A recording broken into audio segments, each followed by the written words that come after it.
Bom dia, bom dia. Tudo bem, pessoal? Tranquilo com vocês? Eu sou o professor Alexandre Moura, professor de matemática. A gente vai fechar hoje nosso encontro, tá? Trabalhando, gente, um tema que para as provas do Enem, no caso, eu acredito que para vocês o principal vestibular do ano vai ser o vestibular do Enem, é um tema que é de uma relevância tremenda. A gente vai começar a trabalhar um pouquinho hoje um tema chamado de análise combinatória, tá?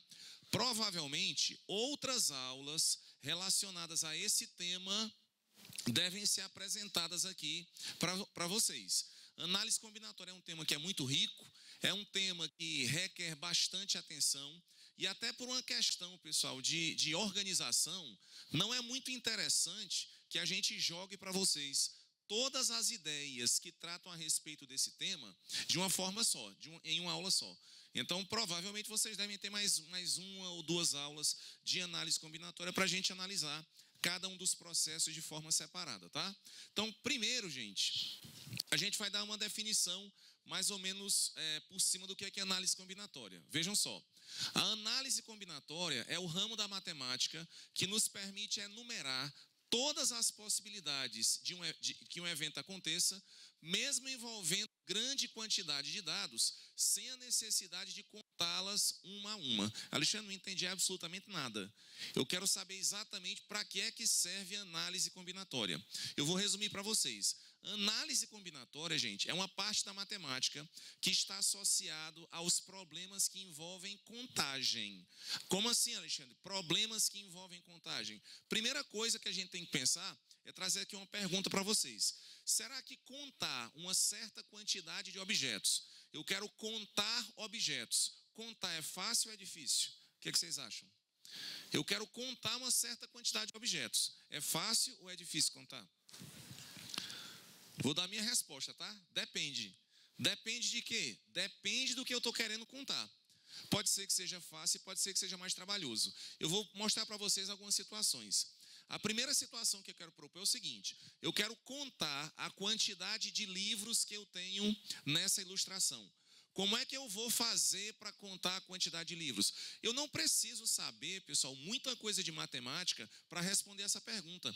Porque a pergunta que foi feita agora, qual é a quantidade de livros que eu tenho nessa figura aqui, para conseguir responder essa pergunta, eu vou utilizar o que a gente chama de processo direto. O que é o processo direto? É aquele em que a gente visualiza os objetos e vai contando, ou de 1 em 1, ou de 2 em 2, ou de 3 em 3, não sei.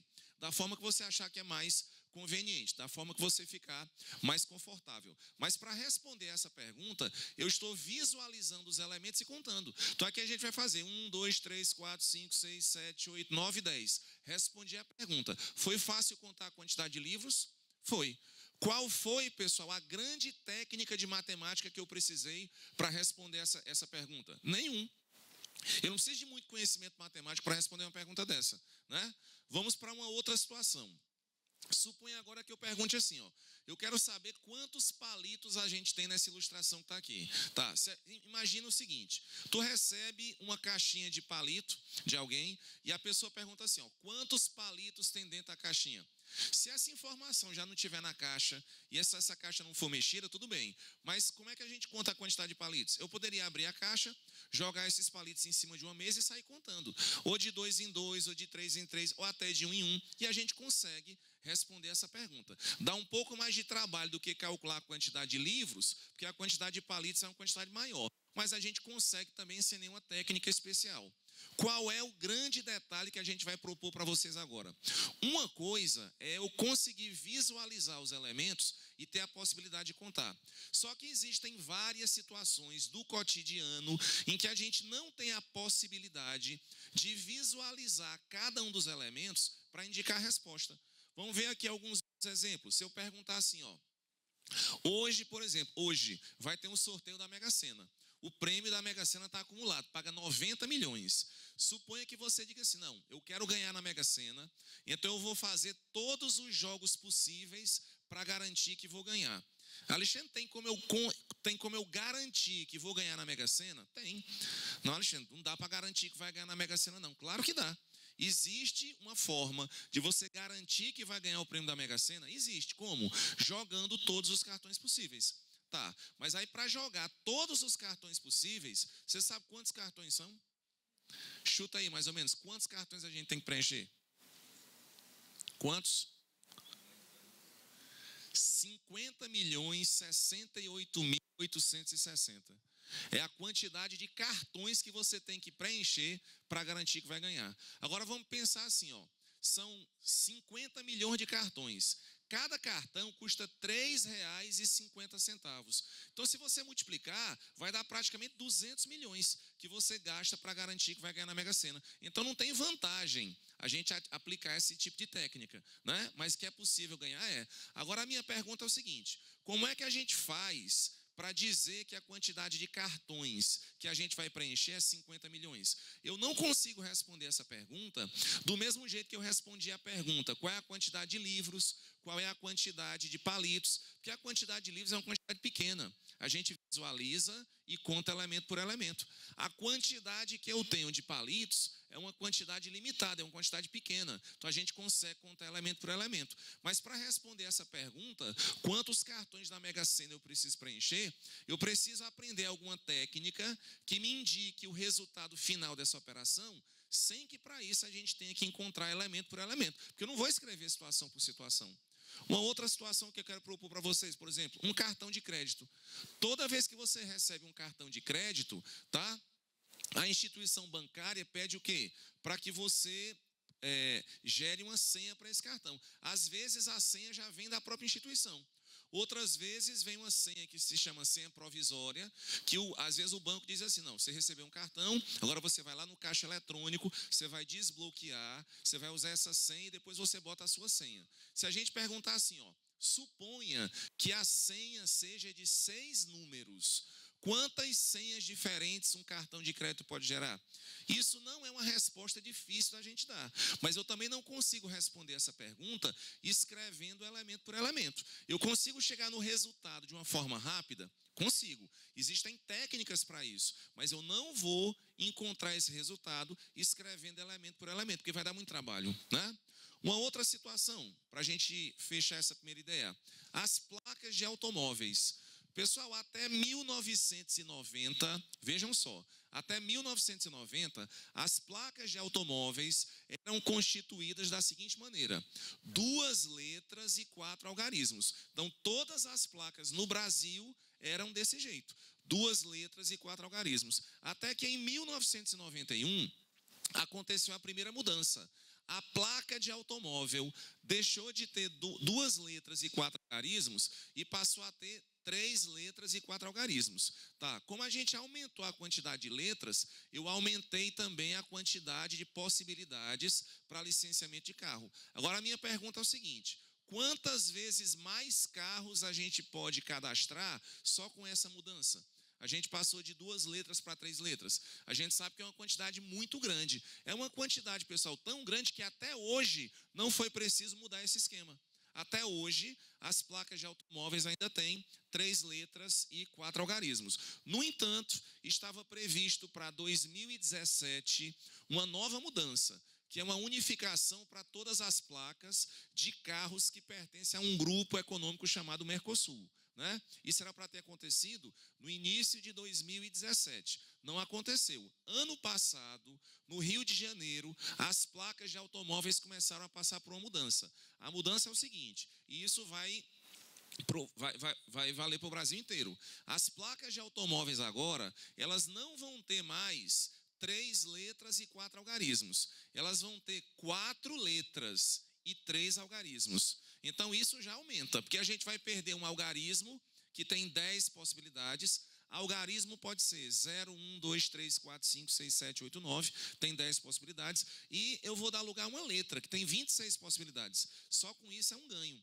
Só que tem uma outra mudança. Qual é a outra mudança? Agora, as letras e os algarismos, eles podem aparecer em qualquer ordem. Até hoje, a placa é assim.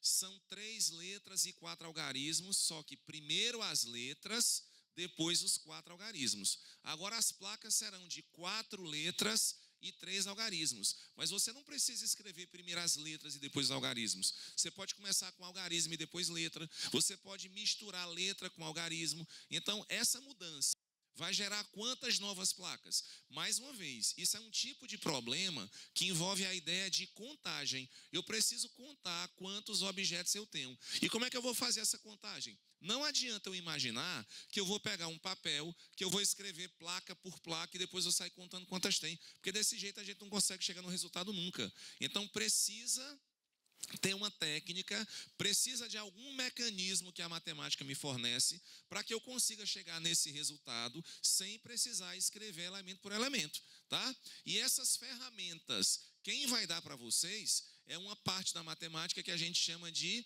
análise combinatória, que trata exatamente do que a gente chama de princípios de contagem ou métodos de contagem. Muito bem? Vamos mais. Quais são, pessoal, os principais métodos de contagem? Bem, a gente vai apresentar para vocês aqui algumas situações, mas eu queria que vocês entendessem aqui uma coisa. Imagina o seguinte, o teu pai, um colega teu, está com um problema no carro. Aí ele leva o carro no mecânico, tá? E diz assim, meu carro está com problema. A pergunta é, qual é a ferramenta que o mecânico vai utilizar para poder consertar o teu carro? Qual é a ferramenta que o mecânico vai utilizar para poder consertar o teu carro? Qual é? Eu não sei. Por quê? Porque vai depender do problema que o carro está apresentando, né?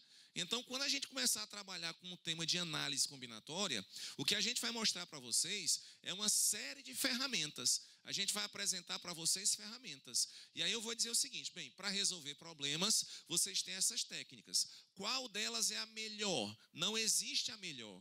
Existe aquela que é a mais adequada para o tipo de problema que você está enfrentando. É igual um remédio. Será que qualquer remédio serve para qualquer doença? Não, para cada doença tem um determinado remédio que é mais específico para ela. Quando a gente for resolver as questões de análise combinatória, o que é que a gente tem que imaginar? É que está sendo dado para você uma caixa de ferramentas. Dentro dessa caixa, você tem diversas possibilidades. Agora, que ferramenta você vai utilizar depende do que o problema está pedindo. Para cada problema, às vezes a gente utiliza uma técnica diferente. Quais são as técnicas que a gente vai abordar? Tem uma técnica que a gente chama de árvore de possibilidades. Tem uma das questões no material de vocês que trabalha exatamente essa ideia da árvore de possibilidades. Tem uma outra técnica chamada de princípio fundamental da contagem. Aí vocês vão ver que nosso trabalho de hoje vai ser basicamente voltado para essa ideia. A ideia do princípio fundamental da contagem. É uma das técnicas de contagem que a gente vai apresentar. Tem uma outra que a gente chama de permutação. Tem uma outra que a gente chama de arranjo e tem outra que a gente chama de combinação. Então, de novo, que fique bastante claro, o que a gente está fornecendo para vocês é uma certa quantidade de ferramentas. Cada ferramenta tem a sua utilidade, né? Onde eu vou utilizar uma ferramenta não significa dizer que ela vai resolver qualquer problema, não. Significa dizer que para determinadas situações ela é adequada. Para outra situação, pode ser que uma outra ferramenta dessa seja mais interessante. Beleza? Bem, imaginem inicialmente a seguinte situação. Vamos pensar aqui. Imagina que eu vou pensar nessas fileiras que tem aqui, tá? A minha pergunta é o seguinte, eu quero saber, vamos se tocar aqui para ver se a gente já consegue ver uma técnica de contagem rápida. Eu quero saber quantas cadeiras eu tenho somente desse lado que está aqui do auditório. Quantas cadeiras eu tenho? Eu tenho duas formas de responder essa pergunta. A primeira forma seria assim, 1, 2, 3, 4, 5, 6, 7, 8, 9, 10, 11, 12, 13, 14, 15, 16, 17, 18, 19, 20. Só que desse jeito está muito trabalho. Contar elemento por elemento está muito trabalho. Agora tem uma técnica que eu posso utilizar que facilita o meu resultado. Qual é? Eu podia pensar assim, Alexandre, eu vou contar primeiro qual é a quantidade de filas que tem. Qual é a quantidade de filas? Vou dar um chute, tem 20 filas. Beleza. E cada fila tem, 5 cadeiras. Se eu tenho 20 filas e cada fila tem 5 cadeiras, eu não preciso contar de cadeira por cadeira. Como é que a gente faz para calcular a quantidade total, então? É só fazer 20 vezes 5, né? Eu vou pegar a quantidade de filas e vou multiplicar pela quantidade de cadeiras que cada fila tem, né? São 20 filas, cada uma com 5 cadeiras, 20 vezes 5 vai dar 100. Então, o que é que a gente utilizou? A gente utilizou um método de contagem onde a gente conseguiu chegar no resultado sem precisar pegar elemento por elemento, né? Essa técnica de contagem tem um nome. O que a gente está utilizando aqui é alguma coisa que a gente chama de princípio fundamental da contagem. No que é que consiste a técnica chamada de princípio fundamental da contagem? Consiste em você pegar um problema, dividir o problema em etapas e indicar quantas possibilidades cada uma das etapas tem para ser realizada. Por exemplo, suponha que eu diga assim para vocês, ó, eu tenho a seguinte situação: uma pessoa está em dúvida na hora de escolher a roupa que ela vai usar. Aí ela chega lá no guarda-roupa, ela vê que tem 4 camisas e 2 calças. Vejam só, tem 4 camisas e 2 calças. Se a pessoa vai escolher uma camisa e vai escolher uma calça, de quantas formas diferentes a pessoa pode fazer isso? A pessoa tem 2 camisas e 4 calças. De quantas formas ela pode fazer isso? Eu poderia pensar assim, ó, a primeira calça, que é essa calça azul, eu posso usar com a camisa 1, ou a 2, ou a 3, ou a 4. Só aí já são 4 possibilidades. Se eu pegar a calça azul, né, a primeira calça, eu tenho 4 opções de camisa. Só que se eu pegar a segunda calça, eu também tenho 4 opções de camisa. Então tem 4 opções com a primeira e tem mais 4 opções com a segunda. Então você tem um total de quantas possibilidades? 8. Mas eu não preciso contar assim. A primeira tem 4, a outra também tem 4. Eu poderia pensar no problema da seguinte maneira: o que é que eu preciso? Escolher uma calça e escolher uma camisa. Como é que a gente aplica o que a gente chama de princípio fundamental da contagem? A gente precisa indicar de quantas formas diferentes cada uma dessas opções pode ser feita. Eu vou escolher uma calça. Quantas opções eu tenho? 2. Independente da calça que eu escolher, eu vou ter que escolher também uma camisa. Quantas opções eu tenho para escolher a camisa? 4. Então, o que é que eu fiz? Eu dividi o problema em etapas. Eu vou escolher uma calça e vou escolher uma camisa. Na hora que eu vou escolher a calça, tem 2 possibilidades. Na hora que eu vou escolher a camisa, tem 4 possibilidades. O que é que diz o princípio fundamental da contagem? Se você divide um problema em etapas, e essas etapas são sucessivas e independentes umas das outras, se você quiser saber de quantas formas você consegue resolver um problema, basta você multiplicar os resultados que você encontrou.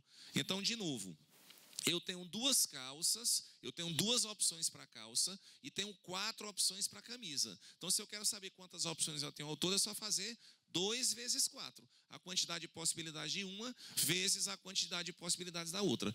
Se multiplicar 2 vezes 4, vai dar quanto? 8. Então, essa seria a resposta final da questão. Entendido isso? Então, essa é uma técnica, é uma das técnicas de contagem que a gente chama de princípio fundamental da contagem, tá bom? Galera, vou propor aqui para vocês, ó, uma situação. Essa questão queria que vocês analisassem comigo aqui, ó, com bastante calma, com bastante atenção. Essa questão foi tirada da onde? Vai, galera, presta atenção aqui. Essa questão foi tirada da onde? Da própria prova do Enem. É uma questão antiga, mas é uma questão interessante e que trata a respeito dos chamados princípios de contagem, tá bom? Vamos ler aqui comigo, ó, que essa questão não é uma questão tão imediata. A gente vai ter que quebrar em casos. O enunciado diz assim, vamos acompanhar, gente. No Nordeste brasileiro, é comum encontrarmos peças de artesanato constituídas por garrafas preenchidas com areia de diversas cores, formando desenhos. Um artesão deseja fazer peças com areia nas cores cinza, azul, verde e amarela, mantendo o mesmo desenho, mas variando as cores da paisagem. O que ele chama de paisagem é a casa, a palmeira e o fundo da garrafa, conforme a figura. Então vejam só. O fundo pode ser representado nas cores azul ou cinza.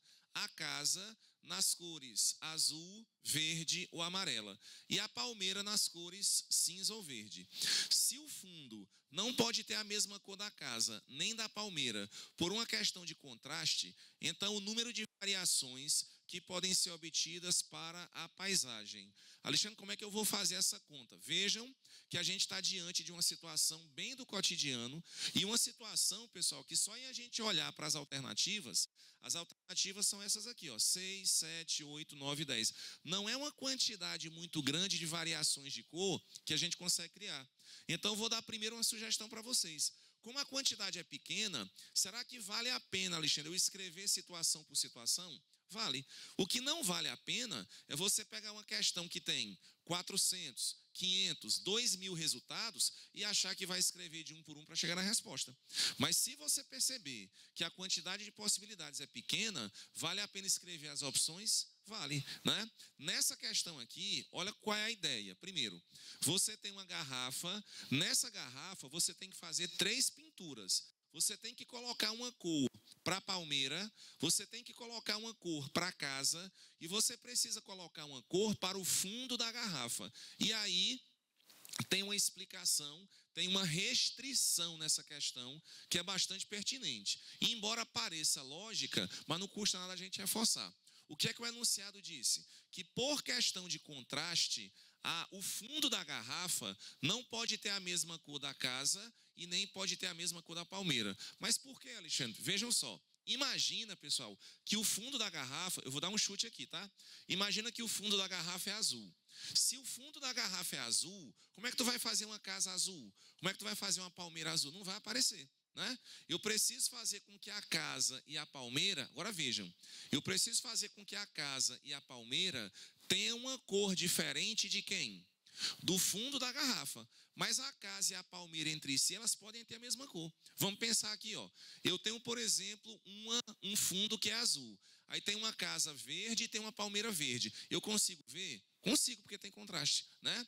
Eu tenho um fundo, por exemplo, branco. Aí eu vou colocar uma palmeira preta e vou colocar uma casa preta também. Dá para ver, porque tem contraste. O que eu não posso fazer é colocar a cor da casa da mesma cor do fundo, porque senão não vai aparecer. A cor da palmeira não pode ter a mesma cor do fundo da garrafa, porque senão não vai aparecer. E a pergunta da questão é o seguinte: com todas essas restrições que foram dadas, quantas possibilidades eu tenho para a pintura dessa garrafa? O que é que a gente vai fazer aqui, ó? Eu vou mostrar para vocês o que é que o enunciado da questão está dizendo. O enunciado da questão disse que o fundo da garrafa, ele pode ser azul e pode ser cinza, o fundo da garrafa. A casa pode ser azul, verde ou amarela, e a palmeira pode ser cinza ou verde. Então, ó, o fundo pode ser azul ou cinza, a casa pode ser azul, verde ou amarela, e a palmeira pode ser cinza ou verde. Alexandre, por que tu montou essa tabela, tá? E assim, e por que essa tabela está dividida em 2 partes? Por que tu colocou assim, ó, fundo, casa e palmeira, e depois escreveu de novo, fundo, casa e palmeira? Por um detalhe que eu percebi. Como a gente discutiu há pouco, que não há problema da casa e da palmeira terem a mesma cor, né? A casa e a palmeira podem ter a mesma cor. Agora, eu não posso fazer a casa e a palmeira terem a mesma cor de quem? Do fundo da garrafa. Então, na hora que você escolhe uma cor para o fundo da garrafa, isso já é um fator que limita o que você vai escolher para palmeira e que você vai escolher também para onde? Para casa. Então, o que é que eu vou fazer? Eu resolvi criar uma tabela, onde nessa tabela eu vou dividir o problema em 2 partes. A primeira parte é o seguinte: eu vou imaginar que o fundo da garrafa vai ser azul. Uma outra parte, eu vou imaginar que o fundo da garrafa vai ser cinza. Porque só tem essas opções, pelo que o texto diz, nós só temos essas opções para o fundo da garrafa. O fundo vai ser azul ou cinza. Agora prestem bem atenção. Pessoal, se o fundo for azul, tem alguma coisa a mais que pode ser azul? Não. Então, se o fundo for azul, nada mais pode ser azul. Então, vamos acompanhar aqui comigo, ó. Vê aqui, ó. Primeiro eu vou dizer assim, ó, o fundo da garrafa é azul. Pelo que o texto diz, a casa pode ser azul, verde ou amarela. Mas vamos aplicar agora a nossa restrição. Se o fundo é azul, o que é que a casa não pode ser? Azul. Então, ó, eu já vou tirar essa alternativa aqui, ó. Tudo bem? Então vamos ver de novo. Se o fundo é azul, a casa não pode ser azul. Então todas essas opções aqui eu vou tirar. Então quantas alternativas restaram para a gente? Quantas alternativas? Ao todo? 4. 4 alternativas? Tu não vai pintar o fundo, a casa e a palmeira? Então vamos contar comigo aqui as 4 alternativas. Eu vou pintar o fundo, a casa e a palmeira. Fundo azul, casa verde, palmeira cinza. Fundo azul, casa verde, palmeira verde. Fundo azul, casa amarela, palmeira cinza. Fundo azul, casa amarela, palmeira verde. São 4 possibilidades. Alexandre, mas aqui, tu colocou a casa verde e a palmeira verde. Mas tem problema a casa e a palmeira serem da mesma cor? Não pode ser da mesma cor do fundo, tá? Então, por isso que quando a gente começou a questão, a primeira coisa que eu analisei foi, se o fundo é azul, então nada mais pode ser azul. Então, onde tinha azul, eu já tirei. E aqui você tem 4 possibilidades. As 4 possibilidades, de novo, casa azul, aliás, fundo azul, casa verde, pode ser com a palmeira cinza ou verde. Casa azul, fundo azul, casa amarela, pode ser palmeira cinza ou verde. Só aqui já são 4 possibilidades. 4 possibilidades. Agora vamos ver a outra situação. A outra situação é o seguinte: e se o fundo for cinza? Se o fundo for cinza, o que é que a gente pode dizer? Nada mais pode ser cinza, né? Se o fundo é cinza, nada mais pode ser cinza.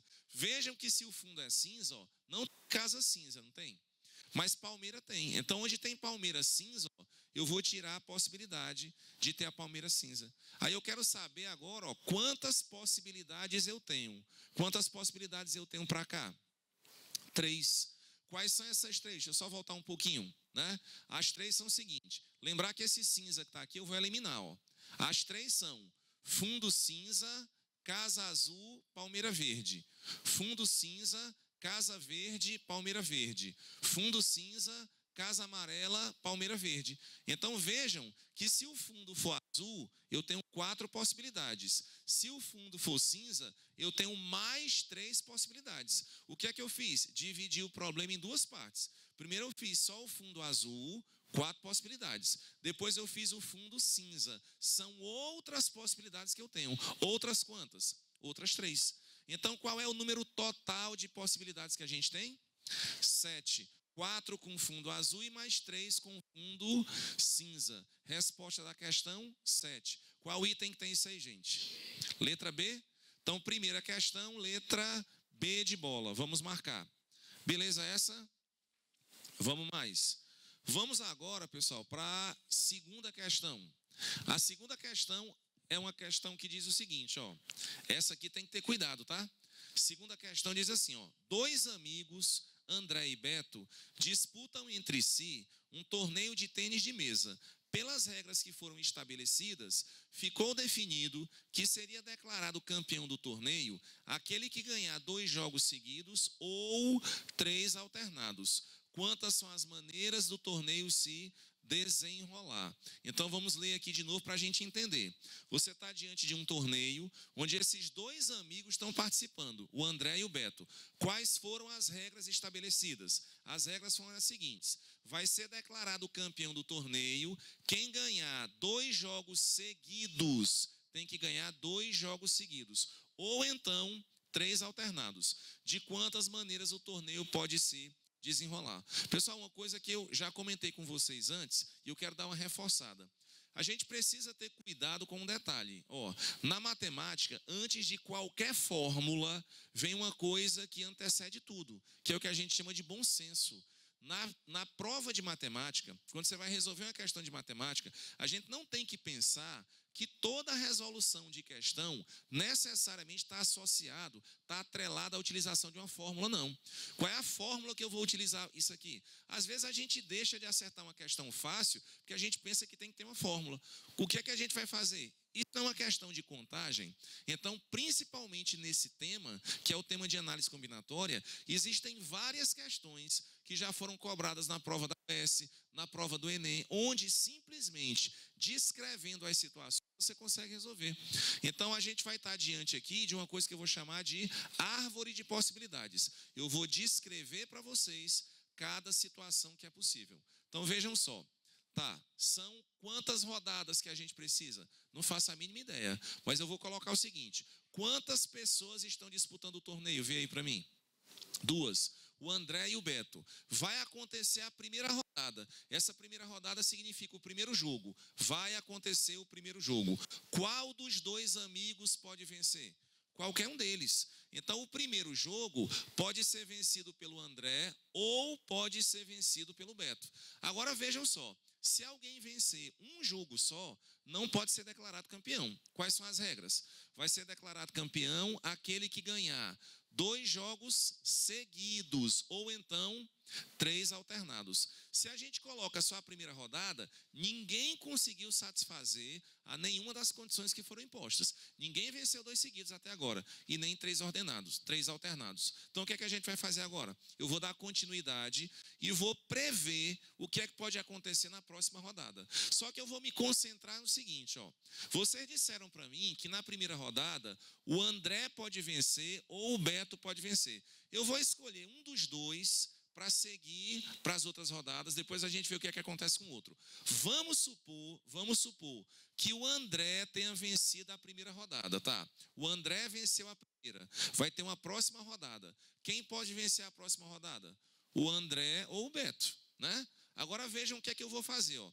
Se o André vencer a primeira e vencer a segunda, o que é que acontece? Aí o torneio acaba. Por quê? Porque ele ganhou 2 seguidas, exatamente. Então, se o André vencer a primeira e vencer a segunda, o torneio acaba. Vou marcar aqui, ó. Essa bolinha significa dizer, nesse momento o torneio acabou, porque o André venceu a primeira e venceu a segunda. Porém, se o André vencer a primeira e o Beto vencer a segunda, o torneio não acaba. Porque o André vencendo a primeira e o Beto vencendo a segunda, né, ninguém conseguiu 2 seguidas e nem 3 alternadas. Então, a partir desse ponto, o torneio vai continuar. Então, eu vou prever o que é que pode acontecer na terceira rodada. Na terceira rodada pode acontecer o seguinte, ó, supondo que o Beto venceu, Alexandre, mas o André não poderia ter vencido? Poderia. Se o André vencer a segunda, como ele já venceu a primeira, aqui acaba. Ó. Então, aqui eu não tenho mais nada para fazer. Mas se o André vencer a primeira e o Beto vencer a segunda, tem outra rodada. A outra rodada pode ser vencida por quem? Pelo André e pelo Beto. Mas aí tem um detalhe que a gente vai ter que analisar. Se o Beto vencer a segunda e vencer a terceira, o que é que acontece? Se ele vencer a segunda e vencer a terceira, o jogo acaba, porque alguém conseguiu 2 seguidas. Então, nesse ponto aqui, ó, eu vou indicar que o torneio acaba, porque o Beto venceu 2 seguidas. Agora, se o André vencer a primeira, o Beto vencer a segunda e o André vencer a terceira, ninguém até agora, se eu olhar para a primeira linha, ó, ninguém conseguiu 2 seguidas e nem 3 alternadas. Então, o jogo vai continuar. Vamos agora para a quarta rodada. Se o André venceu a terceira, a quarta rodada pode ser vencida por quem? Pelo Beto ou pelo André. Suponha que o André venceu a terceira e venceu a quarta. Se ele venceu a terceira e venceu a quarta, ele venceu 2 seguidas. Então, nesse ponto, o torneio vai acabar, ó, porque o André venceu a terceira e venceu a quarta. Mas se o Beto ganhar, o que é que vai acontecer? Outra rodada. Alexandre, isso vai acabar? Vai. Tem esperança que daqui a pouco acaba. A gente já vai para a quinta rodada agora, ó. A quinta rodada, por enquanto deu isso aqui, ó. André e Beto. Próxima rodada pode ser vencida por quem? Pelo André e pelo Beto. Agora chegou um momento que a gente precisa ter mais cuidado. Vejam só. O que é que acontece se o Beto vencer a quarta e a quinta? Se o Beto vencer a quarta e a quinta, o jogo acaba, porque o Beto venceu 2 seguidas, né? Mas se o André vencer, o que é que acontece? Acaba também, porque é a terceira alternada que ele conseguiu. Tá aqui a primeira vez que o André venceu, aí depois outra vez alternada e outra vez alternada. Então, ó, vejam o seguinte, aqui o jogo acaba por um motivo, aqui o jogo acaba por outro motivo. Por que que nesse ponto aqui o jogo acaba? Porque o Beto venceu 2 seguidas. Por que que nesse ponto o jogo acaba? Porque o André venceu a terceira vez alternada. E aí vejam, ó, que esse ramozinho da árvore aqui, ó, não tem mais como você desenvolver. E cada vez que eu botei uma bolinha, que eu botei uma bolinha, significa dizer que eu cheguei num determinado momento em que o jogo obrigatoriamente teve que encerrar. Vou contar aqui, ó, tem 1, 2, 3, 4, 5. Então, se a gente analisar somente essa parte do problema, tem 1, 2, 3, 4, 5 formas do jogo se desenrolar. Só que eu vou ter que fazer agora com o B. Mas aí, pessoal, agora é uma questão de bom senso. O que eu vou fazer com o B não é a mesma coisa que foi feita com o A? Então eu já consigo prever o resultado sem ter que fazer essa distribuição toda de novo. Porque eu já fiz a distribuição em cima. Quando eu fiz a distribuição em cima, de quantas formas diferentes o jogo pode encerrar?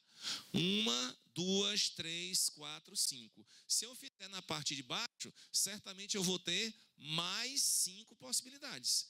E aí assim, ó. Se tem 5 possibilidades começando com A e tem mais 5 possibilidades começando com B, de quantas formas o jogo pode se desenrolar? De 10 formas diferentes. Então, a resposta para a segunda questão, qual é o item da segunda? Letra B de bola, 10 seria a resposta. Beleza isso? Tranquilo? Ok? Vamos mais. Então, resposta da segunda questão, letra B de bola. Segunda questão, letra B de bola. Show. Vamos para a terceira agora. Olha só. A terceira questão, pessoal, é uma questão bem simples. A terceira diz assim, ó. Para responder a certo questionário, vamos aqui comigo, ó. Para responder certo questionário, preenche-se o cartão apresentado a seguir, colocando-se um X em uma só resposta para cada questão. Tá? De quantas maneiras distintas pode-se responder a esse questionário? De quantas maneiras distintas eu posso responder esse questionário? Então, olha só como é que a gente vai fazer.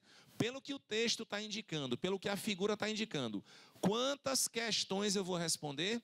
5 questões. Que respostas possíveis eu tenho para cada uma delas? Cada questão, ou eu vou dizer sim, ou então eu vou dizer não. E eu quero saber de quantas formas a gente pode responder esse questionário. Alexandre, eu vou prever um monte de coisa, eu vou escrever um monte de situação. Não tem sentido. A gente pode pensar assim, ó, vamos lá. São 5 questões, não é assim? Pessoal, quando a gente vai responder a primeira questão, que respostas eu posso dar para a primeira questão? Ou sim ou não. Quantas respostas possíveis eu tenho? 2. Eu tenho 2 respostas possíveis para a primeira questão. Vou responder agora a segunda questão. Não interessa a resposta que eu dei para a primeira. Vou responder agora a segunda questão. Ao responder a segunda, quantas opções eu tenho? 2. Vou responder agora a terceira questão. Quantas opções eu tenho? 2. E a próxima questão? 2. E a próxima questão? 2 também. Significa dizer o quê? Que ideia foi utilizada para responder essa questão? Eu não terminei ainda a resolução, mas eu pensei assim, ó, eu vou analisar individualmente cada uma das questões que eu vou responder. Então, esse meu pensamento me leva a confrontar a ideia de quê? Do chamado princípio fundamental da contagem, que é você pegar um problema, dividir, ó, vamos galera aqui, dividir o problema em etapas e dizer de quantas formas cada uma delas pode ser respondida. Então, a primeira pergunta tem 2 formas de responder. A segunda também, a terceira, a quarta e a quinta. E aí, o que é que a gente vai fazer? Utilizar uma coisa que a gente chama de princípio fundamental da contagem. Se eu dividir o problema em etapas e conseguir indicar de quantas formas cada uma delas pode ser respondida, basta multiplicar os resultados que a gente vai ter o número total de possibilidades. Então, é 2 vezes 2, 4, vezes 2, 8, vezes 2, 16, vezes 2, 32. Alexandre, a resolução da questão é só isso? É só isso a resolução da questão. Somente isso. 32. Qual é a resposta correta para essa, gente? Resposta correta da terceira questão, letra C. 32. Show de bola essa, entenderam? Tranquilo? Pronto, agora a gente vai responder uma pergunta que tem a ver com o tema que a gente trabalhou, só que eu vou acrescentar uma outra variável aqui. Pessoal, dentro das questões de contagem, eventualmente podem aparecer situações em que a gente precisa utilizar um recurso que a gente chama de princípio das gavetas. No que é que consiste o princípio das gavetas? Eu vou dizer aqui para vocês. O princípio das gavetas diz o seguinte: se você tem N mais 1 bolas para guardar em N gavetas, então pelo menos uma das gavetas tem no mínimo 2 bolas. Entendi absolutamente nada, Alexandre. Vamos pensar em outra coisa mais simples. Vamos lá. Eu vou fazer o seguinte, ó. Aqui na primeira fila eu tenho 2, 4, 6, 8, 10, 12 pessoas. Aqui na minha frente eu tenho exatamente 12 pessoas. Eu não sei o dia da semana do aniversário de nenhuma dessas pessoas aqui, mas eu posso garantir para vocês o seguinte: eu posso garantir que nessa primeira fila aqui existem no mínimo pode ser mais, existem no mínimo 2 pessoas que vão fazer aniversário no mesmo dia da semana.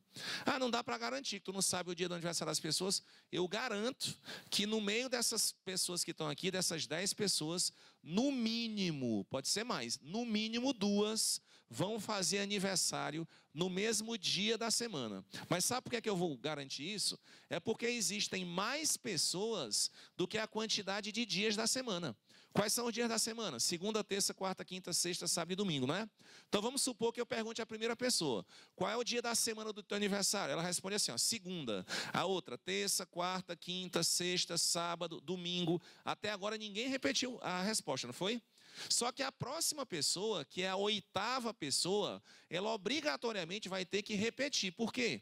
Porque não existe outra resposta possível. Então, se eu tenho mais pessoas do que a quantidade de dias da semana, então necessariamente vai haver resposta que é repetida. Por exemplo, suponha que eu tenha um grupo, eu vou pegar essa primeira fila aqui todinha, ó. Nessa primeira fila aqui todinha, eu tenho mais de 12 pessoas. Eu posso garantir que nessa primeira fila, pelo menos 2 pessoas vão fazer aniversário no mesmo mês. Como é que tu garante que pelo menos 2 vão fazer aniversário no mesmo mês? Porque eu tenho mais pessoas sentadas aqui do que a quantidade de meses do ano. Eu tenho 12 meses. Se eu tenho mais de 12 pessoas, necessariamente haverá resposta que vai ser repetida. É isso que é a ideia do princípio das gavetas, tá? Imagina o seguinte, ó. Imagina que tu tem 4 balões. Tu tem 4 balões. E tu vai ter que distribuir, presta atenção no que eu vou dizer, ó. Tu vai ter que distribuir todos esses 4 balões, mas você tem 3 crianças. E aí o que é que vai acontecer? Eu posso dizer que uma das crianças, pelo menos uma das crianças, vai ficar com no mínimo 2 balões. Eu posso distribuir todos os balões para a mesma criança? Pode. Mas vamos supor que eu queira que todas as crianças recebam um balão. Está aqui um balão para a primeira, um balão para a segunda, um balão para a terceira, acabaram as crianças. Mas eu ainda tenho um balão na minha mão, que eu vou distribuir. Então, significa dizer que alguma das crianças vai receber no mínimo 2 balões. Por quê? Porque existem mais balões do que a quantidade de crianças. Então, necessariamente vai ter repetição? Vai, né? Beleza isso? Isso é que a gente chama de princípio das gavetas. A próxima questão que a gente vai resolver, que é a questão de número 5. Eu queria, pessoal, que vocês acompanhassem comigo, porque não é uma questão tão elementar, essa questão de número 5. Presta atenção aqui. A questão 5 diz assim, gente, ó. No restaurante Sabor e Companhia, são oferecidos 4 opções de salada, 4 opções de bebidas, 3 opções de pratos quentes e 2 sobremesas, conforme o cardápio. Todos os clientes do restaurante, em seus pedidos, escolhem necessariamente, é bom vocês marcarem esse termo, ó, necessariamente, tá? Então, todos os clientes do restaurante, em seus pedidos, escolhem necessariamente uma bebida e um prato quente. Então, é obrigado escolher uma bebida e um prato quente, sendo opcionais as saladas e sobremesas. Então, salada é opcional, sobremesa é opcional, podendo o cliente escolhê-las ou não, de acordo com as opções do cardápio. Qual é o número mínimo de clientes que deverão estar presentes no restaurante para podermos garantir que existem pelo menos 2 deles que fizeram exatamente o mesmo pedido? Então, vamos ver aqui, ó. Nós temos aqui, gente, um cardápio. Nesse cardápio eu tenho salada, bebida, prato quente e sobremesa. Só que desse cardápio, pelo que o texto informa para a gente, existem alguns itens que são obrigatórios e existem itens que são opcionais. O que é que o texto diz que é obrigatório e o que é opcional? Obrigatório é bebida e prato quente. Você necessariamente tem que escolher. Agora, salada e sobremesa, galera, presta bem atenção aqui, ó. Presta atenção aqui. Salada e sobremesa são itens opcionais. Então você pode escolher ou você pode não escolher cada um desses itens. Bem, a pergunta da questão é: quantos clientes eu preciso ter, ou quantos pedidos eu preciso fazer nesse restaurante para garantir que pelo menos 2 pessoas fizeram exatamente o mesmo pedido. Pessoal, quando é que a gente pode garantir que tem pedido repetido? Pronto, é isso. É isso que é o princípio das gavetas. Eu só posso garantir que vai repetir se eu tiver mais pessoas do que a quantidade total de pedidos. Alexandre, mas eu não posso ter 2 pessoas no restaurante e as 2 fazerem o mesmo pedido. Não pode. Agora, você não tem como garantir que 2 pessoas que vão chegar no restaurante vão fazer o mesmo pedido. Agora, se você tem mais pessoas do que a quantidade de possibilidades, aí necessariamente vai ter pedido repetido.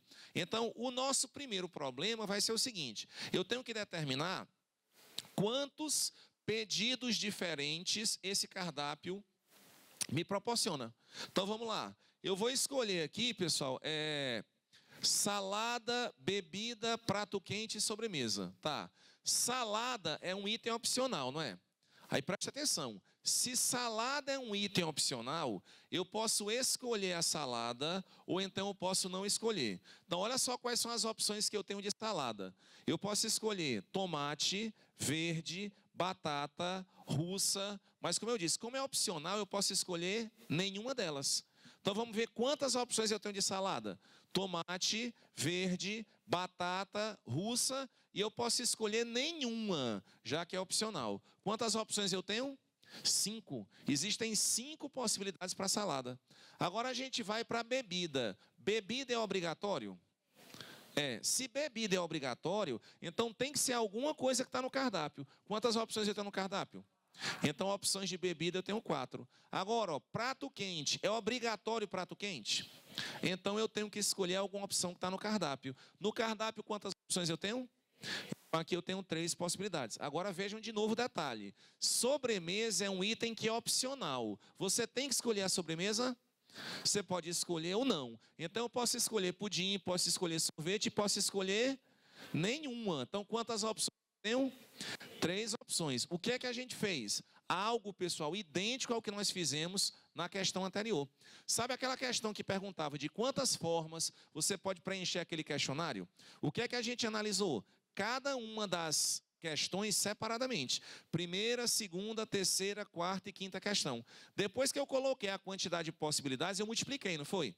Aqui é exatamente a mesma coisa. Ó. Eu analisei separadamente quantas opções eu tenho para salada, para bebida, para prato quente e para sobremesa. Depois que a gente colocou as quantidades, eu vou multiplicar. 5 vezes 4, 20. 20 vezes 3, 60. 60 vezes 3, 180, tá? Eu não estou dizendo que a resposta da questão é 180. Eu estou dizendo que esse cardápio me oferece 180 possibilidades. O cardápio me oferece 180 possibilidades. A pergunta da questão qual foi? A pergunta da questão foi a seguinte, ó. Vamos ver aqui. Eu quero saber qual é o número mínimo de clientes que deverão estar presentes no restaurante para podermos garantir que existem pelo menos 2 que fizeram exatamente o mesmo pedido. Então, o que é que eu preciso? Eu preciso de mais pessoas do que a quantidade de possibilidades. Então, eu tenho 180 possibilidades. Quantas pessoas eu preciso para garantir que vai ter pedido repetido? 181 pessoas. Uma pessoa a mais do que a quantidade total de possibilidades. Então, resposta final da questão, 181. Qual é o item que tem 181? 181, letra E. 181, letra E. Beleza essa? Pessoal, deixa eu só mostrar aqui um detalhe para vocês, ó, que eu acho importante. Essa questão de número 5, ela é uma questão que é rápida. Acompanha comigo essa aqui, ó. É uma questão rápida. E eu queria destacar, sabe por quê? Porque essa questão foi da prova do Enem e ela trata exatamente do tema que a gente acabou de abordar. Tem a ver com o princípio multiplicativo e tem a ver também com a ideia do princípio das gavetas. A questão 6 diz assim, ó. O diretor de uma escola convidou os 280 alunos do terceiro ano a participarem de uma brincadeira. Suponha que existem 5 objetos e 6 personagens numa casa de 9 cômodos. um dos personagens esconde um dos objetos em um dos cômodos da casa. O objetivo da brincadeira é adivinhar qual objeto foi escondido por qual personagem e em qual cômodo da casa o objeto foi escondido. Todos os alunos decidiram participar. A cada vez, um aluno é sorteado e dá sua resposta. As respostas devem ser sempre distintas das anteriores. E um mesmo aluno não pode ser sorteado mais de uma vez. Se a resposta do aluno estiver correta, ele é declarado vencedor e a brincadeira é encerrada. O diretor sabe que algum aluno acertará a resposta. Por quê? Vamos lá. A brincadeira, pessoal, consiste no seguinte, ó. A brincadeira consiste em você me dizer um personagem que vai esconder um determinado objeto em um certo cômodo da casa. O enunciado da questão diz que os 280 alunos da escola decidiram participar dessa brincadeira. Cada participante dá o seu palpite, cada um deles só dá um palpite, né, e nenhum dos participantes pode ser sorteado mais de uma vez. Aí o enunciado da questão diz que o diretor da escola, ele sabe, ele tem certeza de que alguém vai acertar. Agora, por que alguém vai acertar? Primeiro, o que é que eu sei? Eu sei a quantidade de alunos que estão participando. Quantos alunos participando da brincadeira? 280. Agora eu preciso saber quantas respostas possíveis essa brincadeira pode gerar. Porque se eu tiver uma quantidade maior de alunos do que de respostas, aí eu garanto que alguém vai acertar. Mas se eu tiver uma quantidade de alunos que é menor do que a quantidade de respostas, pode ser que ninguém ganhe a brincadeira. Então vamos ver quantas respostas essa brincadeira permite. Eu vou escolher um objeto, um personagem e um cômodo. Vê pra gente quantas opções para o objeto, vê aí. Para o objeto são quantas opções? São 5 opções para o objeto. Para o personagem, 6. E para o cômodo da casa, 9. Então, o que é que eu fiz? Dividi o problema em etapas. Essas etapas são sucessivas e independentes uma das outras. Independente do objeto, eu vou escolher um personagem. Independente do personagem, eu vou escolher um cômodo. E aí eu vou ter um trio, que vai ser a minha resposta. É um objeto e um personagem e um cômodo. Utilizando a ideia do princípio multiplicativo, que é o chamado princípio fundamental da contagem, então eu vou ter 5 vezes 6 vezes 9. Quanto é 5 vezes 6? 30. 30 vezes 9, 270. 270 o quê? Possibilidades de resposta. Quantos alunos estão presentes? 280. Mas se eu tenho 280 alunos e só tem 270 respostas possíveis, a gente tem como garantir que alguém vai ganhar a brincadeira? Tem, por quê? Porque existem mais alunos do que respostas. Quantos alunos a mais? 10 alunos a mais do que as respostas possíveis.